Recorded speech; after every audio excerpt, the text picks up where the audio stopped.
Islam, nikmatul iman, nikmat jadi umat Nabi Muhammad sallallahu alaihi wasallam, nikmat hidayah, inayah, taufiq, wasihah, wal afiyah.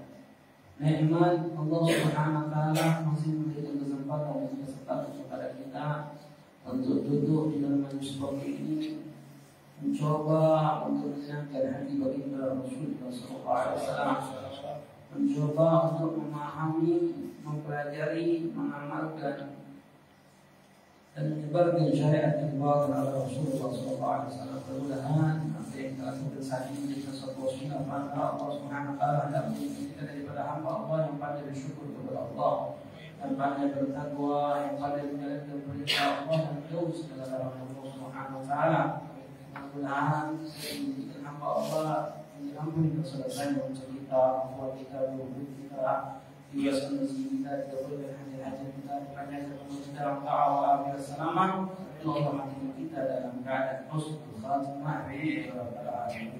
Begitu juga salam serta salam tidak dibenci, tidak hancur dan hadirkan kepada kita Nabi Muhammad sallallahu alaihi wasallam serta para keluarganya, para sahabatnya, para tabi'in, tabi'in, wa man tabi'ahum bi ihsan ila yaumil din. Ya ma'asyiral hadirin, ikhwan muslimin rahimakumullah. Melanjutkan di dalam membahas kitab Al-Hikam Ibnu Athaillah rahimahullah ta'ala di dalam pembahasan sampai pembahasan kalimat hikmah yang beliau sampaikan kepada kita orang. Qala radhiyallahu anhu wa nafa'na bi bidarin idza fataha laka wihatan min at-ta'aruf fala tubali ma'aha inda amalka. فإنه ما فتحها لك إلا وهو يريد أن يتعرف عليك.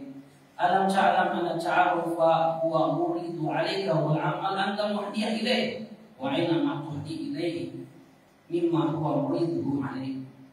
Dia katakan, "Idza fataha laka wihatan min at-ta'aruf." Jika apabila Allah telah membukakan salah satu jalan ma'rifah, mengenal Allah Subhanahu wa taala kepadamu, pada tubali ma'ikal amalka, maka jangan hiraukan mengapa itu terjadi walaupun amalmu sangat sedikit sekali. Fa innahu ma fataha laka illa wa huwa yuridu an ya'arrafa ilaik. Tidaklah Allah Subhanahu wa taala membukakan pintu-pintu bagimu hanya karena Allah Subhanahu wa taala ingin mengenalkan kepada engkau zatnya. Alam ta'lam anna ta'arufa huwa muridu 'alaika wal 'amal anta muhdiya ilaih. Tidaklah engkau mengerti bahwa ma'rifat itu merupakan anugerah yang Allah berikan kepada engkau, sedangkan engkau mempersembahkan amal-amal engkau kepada Allah Subhanahu wa taala. Apakah artinya amal yang kau lakukan yang kau berikan kepada Allah Subhanahu wa taala? Wa aina ma tahdi ilaih mimma huwa muridu 'alaih. Maka apa artinya persembahan kau di dalam amalmu, sedangkan apa yang dianugerahkan oleh Allah kepadamu? Ini kalimatnya hikmah yang beliau sampaikan kepada kita. Tidaklah seseorang mendekatkan diri kepada Allah Subhanahu wa taala kecuali Allah berkehendak akan apa yang kita lakukan tersebut. Tidaklah kita melangkahkan kaki kita di sini kecuali Allah Subhanahu wa taala yang menginginkan hal tersebut. Dan jangan kau pertanyakan kenapa Allah langkahkan kau ke sini. Kenapa engkau ingin dijadikan oleh orang yang baik di mata Allah Subhanahu wa taala? Kenapa engkau dimuliakan dengan cara kau dudukkan dalam majlis ini? Amal yang kau lakukan kepada Allah Subhanahu wa taala tidak sebanding dengan anugerah yang Allah berikan kepada engkau. Sedangkan anugerah yang Allah berikan kepada engkau di dalam amal yang kau lakukan merupakan anugerah dari Allah Subhanahu wa taala. Jangan pernah kita berpikir bahwasanya sholat yang kita lakukan karena kita yang sholat. Bukan. Jangan pernah berpikir bahwasanya apa yang kita lakukan saat ini duduk dalam majelis taklim ini adalah karena kita yang duduk dalam majelis taklim ini. Bukan. Itu semua adalah anugerah yang Allah berikan kepada kita orang. Keinginan Allah Subhanahu wa taala yang Allah inginkan kepada kita seorang pada saat ini. Jangan pernah kita merasa Siapa saya sehingga saya diberikan kesempatan untuk taat kepada Allah? Siapa saya sehingga saya diberikan kesempatan untuk dekat dengan orang-orang yang soleh? Siapa saya untuk bisa melakukan amal soleh? Bukan siapa saya. Itu jelas murni adalah anugerah Allah Subhanahu wa taala yang Allah berikan kepada kita orang. Ikhwanul hadirin rahimani wa rahimakumullah. Sebagaimana apa yang disampaikan oleh Rasulullah SAW dalam satu hadisnya, wa may yuridillahu khairan yufaqihu fid-din. Barang siapa yang diinginkan oleh Allah Subhanahu wa taala di dalam kebaikan kepada hamba tersebut, yufaqihu fid-din, maka hamba tersebut akan diberikan pemahaman di dalam agama Allah Subhanahu wa taala. Ketika kita duduk dalam suatu majelis, tanpa kita sadari bahwasanya kita adalah orang yang diinginkan kebaikan oleh Allah Subhanahu wa taala. Jika Allah menginginkan kebaikan kepada hamba tersebut, Allah tidak akan berikan dunia. Allah tidak akan berikan kedudukan. Allah tidak akan berikan pangkat. Allah tidak berikan sesuatu yang menyebabkan dia jauh dari Allah Subhanahu wa taala. Tapi jika Allah menginginkan kebaikan kepada hamba tersebut, Allah akan berikan kepada hamba itu adalah pemahaman di dalam agamanya Allah. Allah akan berikan kepada hamba tersebut kemudahan-kemudahan untuk melakukan ketaatan demi ketaatan kepada Allah. Allah akan berikan kesusahan kepada hamba tersebut untuk bermaksiat kepada Allah Subhanahu wa taala. Dan Allah akan berikan berbagai macam ujian, cobaan untuk meringankan dosa dari hamba tersebut. Jika Allah menginginkan kebaikan kepada hamba tersebut. Tapi sebaliknya, jika Allah tidak inginkan kebaikan kepada hamba tersebut, Allah akan berikan dunia kepada dia, yang menjadikan lalai kepada Allah. Allah tidak akan mengadabnya ketika dia bermaksiat kepada Allah Subhanahu wa taala. Allah akan berikan kesenangan demi kesenangan duniawi sehingga dia lalai kepada Allah Subhanahu wa taala. Maka penting bagi diri kita ya kawan untuk mawas diri dengan apa yang Allah berikan kepada kita.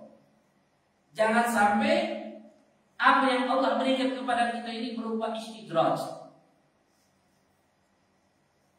sesuatu yang menyebabkan kita jauh dari Allah Subhanahu wa taala. Ketika Allah berikan pangkat kepada kita, kedudukan kepada kita, jangan sampai itu menjadikan istidraj. Ketika semakin tinggi pemberian Allah di dalam kehidupan dunia, maka akan semakin berat hamba tersebut untuk mendekatkan dirinya kepada Allah. Semakin tinggi pangkatnya, akan semakin beban besar bagi dia untuk amanat di dalam beban yang Allah berikan kepada dia. Semakin banyak harta, semakin beban berat untuk dia amanat di dalam harta tersebut. Tapi semakin susah dia di dalam kehidupan dunia, bala musibah, ujian, sakit dan berbagai macamnya, adalah rasa kebaikan yang Allah berikan kepada kita untuk senantiasa dekat kepada Allah. Karena ikhwanul hadirin rahimahumullah, Allah Subhanahu wa taala akan menguji kepada hambanya dalam keadaan senang dan susah. Berapa banyak orang lalai, kita lalai ketika kita diberikan kesenangan oleh Allah Subhanahu wa taala, tapi justru kita selamat ketika diberikan ujian demi ujian oleh Allah Subhanahu wa taala. Berapa banyak orang ketika diberikan kesempitan rezeki oleh Allah, dia mengadu kepada Allah, ya Allah, rezekiku sempit ya Allah. Ketika Allah berikan penyakit, dia mengadu kepada Allah, ya Allah, aku sakit ya Allah. Ketika diberikan bala musibah, dia mengadu kepada Allah, ya Allah, aku mendapatkan bala, aku mendapatkan musibah. Berapa banyak orang menyebut nama Allah ketika seorang hamba itu diberikan kesusahan demi kesusahan oleh Allah. Tapi jarang sekali hamba tersebut ketika diberikan nikmat oleh Allah, dia mengadu kepada Allah, Ya Allah, Kau berikan cobaan yang luar biasa kepadaku. Kau angkat derajatku, Kau naikkan pangkatku, Kau berikan harta yang banyak kepadaku. Ada yang menjadi seperti itu. Ya Allah, ini ujian yang luar biasa ya Allah. Kau berikan harta uang 100 juta kepadaku. Ada yang seperti itu. Padahal Allah akan selalu menguji kepada hambanya dalam keadaan susah dan dalam keadaan senang. Tapi kita selalu lalai dalam keadaan senang. Makanya setiap kesusahan, kesenangan yang Allah berikan kepada kita tidak terlepas dari dua perkara, selalu bersyukur dan bersabar akan segala sesuatu. Ketika Allah berikan kesusahan kepada kita, apa yang harus kita lakukan? Bersabar dengan kesusahan tersebut dan bersyukur kepada Allah. Kenapa? Karena dengan kesusahan kita akan sering menyebut nama Allah. Karena dengan kesusahan kita akan selalu berhenti kepada Allah. Karena kesusahan akan mendekatkan kita dekat kepada Allah dengan amal ibadah yang kita lakukan. Berapa banyak orang susah saat duduk majelis taklim, susah dekat di para kiai, susah dekat sama ustaz, datang ziarah kepada ustaz. Kenapa? Karena kesusahan. Ketika dia susah, lari kepada orang-orang yang baik, yang ngadu kepada ustaz. Ustaz, saya sakit ustaz, saya susah ustaz. Ini adalah cara Allah Subhanahu wa taala untuk memberikan kebaikan kepada hamba tersebut. Sehingga tanpa dia sadari, sang ustaz akan memberikan pemahaman kepada dia di dalam masalah agama Allah Subhanahu wa taala. Apa yang harus dilakukan ketika kau susah? Apa yang harus kau lakukan ketika kau sakit? Apa yang harus kau lakukan ketika kau mendapatkan musibah? Maka ini pemahaman di dalam agama ini adalah keinginan Allah Subhanahu wa taala, kebaikan kepada hamba tersebut. Tapi berapa banyak orang ketika diberikan kesenangan, jauh dia dengan Allah, jauh dia dengan orang-orang yang dekat kepada Allah. Dia tidak datang kepada kiai ustaz ketika dia dalam keadaan senang. Jarang sekali orang ketika naik jabatannya yang dia cari ustaz. Jarang sekali orang yang mendapatkan harta yang banyak, untungnya yang besar, dia lari kepada ustaz, kepada kiai untuk dia mendapatkan pemahaman dalam agama, bagaimana dia harus lakukan ketika dia dapat kedudukan, ketika dia dapatkan harta yang banyak. Maka ada seorang murid bertanya kepada gurunya, "Wahai guru, mana yang lebih mulia? Orang yang punya harta atau orang yang punya kedudukan?" Orang yang punya harta atau orang yang punya ilmu? Maka sang guru mengatakan orang yang punya ilmu lebih mulia kedudukannya dibandingkan orang yang punya harta. Lalu sang murid bertanya lagi kepada guru, "Wahai guru, kenapa justru yang aku perhatikan berapa banyak orang-orang yang berilmu di depan rumah orang-orang yang berharta, tapi tidak pernah aku lihat ada orang-orang yang berharta di depan pintu-pintu rumah orang-orang yang berilmu." Maka sang guru mengatakan, itulah hebatnya orang yang berilmu. Dia mampu mengolah harta daripada orang-orang yang kaya. Tapi orang yang kaya, orang yang mempunyai harta tersebut tidak mengerti kedudukan orang-orang yang berilmu. Inilah kawan. Makanya penting bagi diri kita selalu mawas diri dan ingatkan bahwasanya ketika Allah berikan pemahaman dalam ilmu, ini adalah anugerah Allah yang sangat luar biasa kepada kita orang. Di antaranya untuk mengenal siapa Allah. Sampai di titik siapa kata ulama, "Man arafa nafsah wa arafa Allah." Barang siapa yang mengerti siapa hakikat dirinya, berarti dia akan mengerti siapa Zat yang Maha Kuasa. Dengan cara apa kita bisa memahami diri kita orang? Dengan ilmu.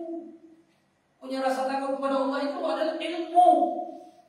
Allah nyatakan di dalam firman-Nya, yang takut kepada Allah dari hamba-hambanya ulama, orang yang berilmu.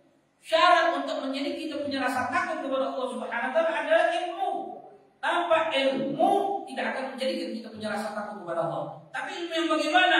Ilmu yang bermanfaat, ilmu yang berkah, ilmu yang menjadikan kita tunduk takut kepada Allah Subhanahu wa taala.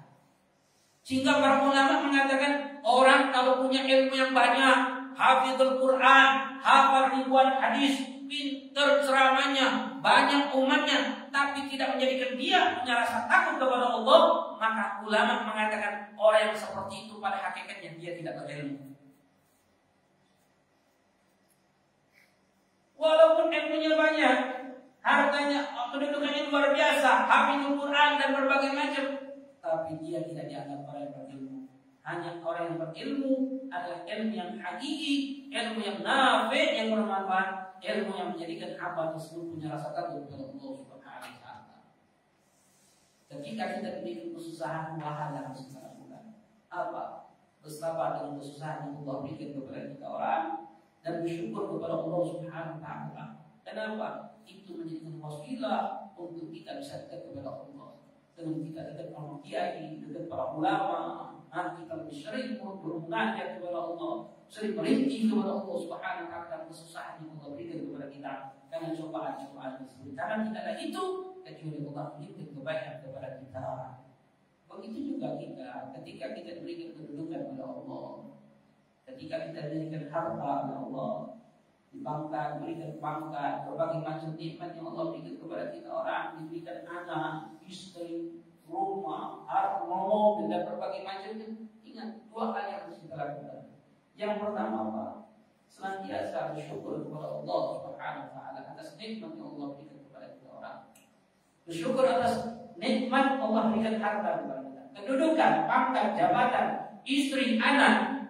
Dan yang kedua yang paling penting, bersabar. Sabar tidak menggunakan harta kita, sabar tidak menggunakan harta kita, kedudukan kita, jabatan, rumah, istri, anak menjadikan wasilah untuk kita bermaksiat kepada Allah Subhanahu wa taala. Sabar untuk tidak bermaksiat dengan hal-hal tersebut. Dan sabar ketika kita tidak bermaksiat kepada Allah adalah paling tinggi kedudukan rasa sabar kita kepada Allah. Karena sabar ini dibagi menjadi tiga para ulama. Sabar ketika kita mendapatkan musibah, sabar ketika kita menjalankan perintah-perintah Allah, dan sabar ketika kita tidak bermaksiat kepada Allah. Kedudukan yang paling tinggi, yang paling afdal di antara tiga sabar ini adalah sabar untuk tidak bermaksiat kepada Allah Subhanahu wa taala. Selalu terangkan dalam kehidupan kita orang, syukur dan sabar. Jika dapat musibah, kesusahan, sakit, ingatkan sabar dan bersyukur. Ini menjadikan wasilah untuk kita bisa dekat kepada Allah. Berapa banyak kita praktikkan? Ada berapa orang pernah kita lihat dan saksi mata sendiri ketika ada orang lalai kepada Allah, tidak pernah dekat dengan Allah. Bahkan kalau disuruh duduk majlis taklim tidak kalah duduk majlis taklim. Tapi subhanallah, ketika Allah berikan penyakit kepada dia, karena sebab penyakit tersebut sehingga dia sadar. Karena sebab penyakit tersebut kemudian dia dekat sama Ustaz. Dia banyak bertanya, dia banyak menggali ilmu, sehingga dia berusaha untuk taubat, sehingga dia berusaha untuk memperbaiki kehidupan dia sesama manusia, memperbaiki kehidupan dia, amal dia kepada Allah Subhanahu wa taala. Sampai di titik dia merasa ridho dengan apa yang Allah berikan kepada dia. Subhanallah. Sampai dengan ajalnya, sebelum dia meninggal, dia katakan kepada saya, Ustaz, saya ridho. Ustaz, saya ridho dengan apa yang Allah berikan kepada saya. Saya menerima, saya ikhlas dengan apa yang Allah berikan kepada saya. Mudah-mudahan pendidikan ini menjadi wasilah Allah ampuni dosa saya. Sampai dengan ajalnya dia matikan oleh Allah Subhanahu wa taala. Ini nikmat, bukan musibah, nikmat. Karena hakikat hidup ini adalah untuk kita senantiasa dekat kepada Allah Subhanahu wa taala, bukan untuk lalai. Tidaklah Allah ciptakan kita untuk ibadah kepada Allah. Kalau seandainya sakit, keterpurukan, sempitnya rezeki, musibah, bala menjadikan kita lebih dekat kepada Allah Subhanahu wa taala, pada hakikat itu bukan musibah, justru itu nikmat yang Allah berikan kepada kita, wasilah untuk taat kepada Allah Subhanahu wa taala. Tapi sebaliknya, jika kedudukan, pangkat, harta, istri, anak yang menjadikan kita lalai kepada Allah Subhanahu wa taala, na'udzubillah, itu bukan nikmat. Justru itu istidrak, itu musibah. Makanya Habib Abdul Qadir bin Ahmad Sedap. Beliau mengatakan, bukan musibah, laisa musibah mufaraqatul ahbab. Bukan musibah, laisa musabah mufaraqatul ahbab. Bukan musibah orang yang berpisah dengan yang disayangi. Bukan musibah kehilangan harta. Bukan musibah kehilangan orang yang dicintai.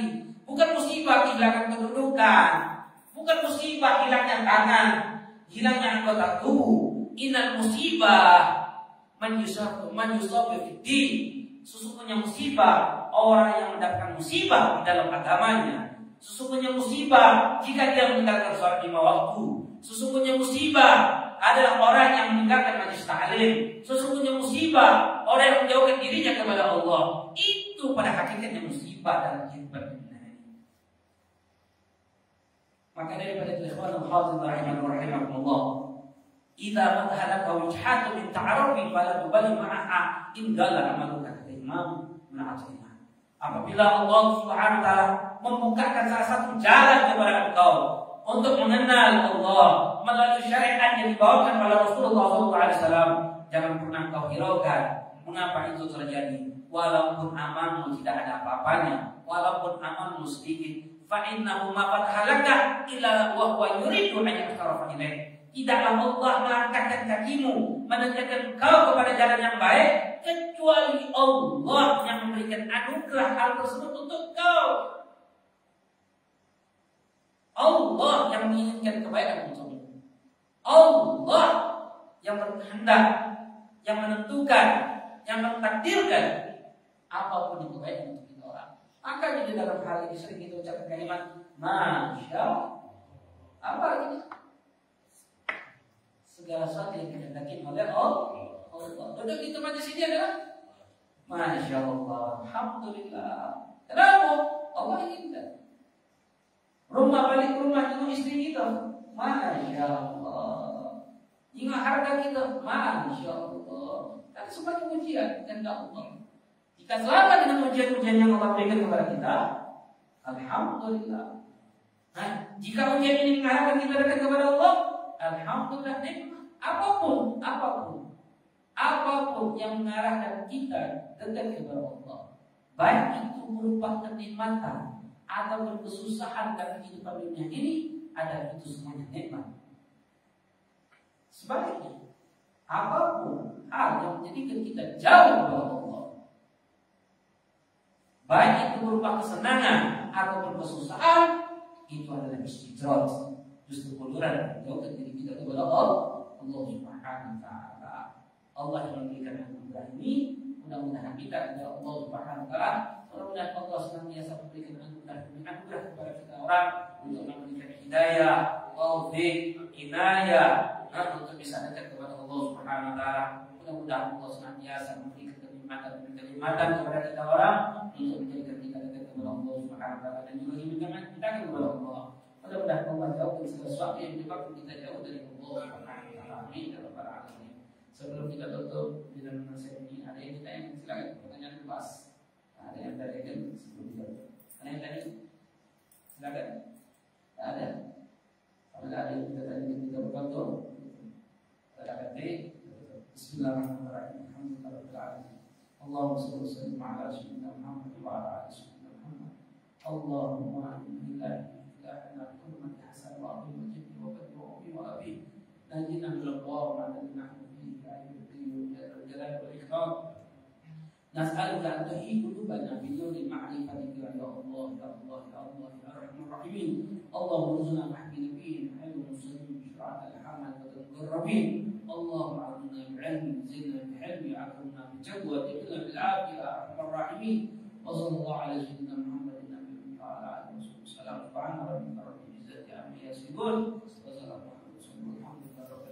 Subhanallah wa bihamdika asyhadu an la ilaha illa anta astaghfiruka wa atubu ilaik. Hadza ma'lakum wa bikum. Assalamualaikum warahmatullahi wabarakatuh.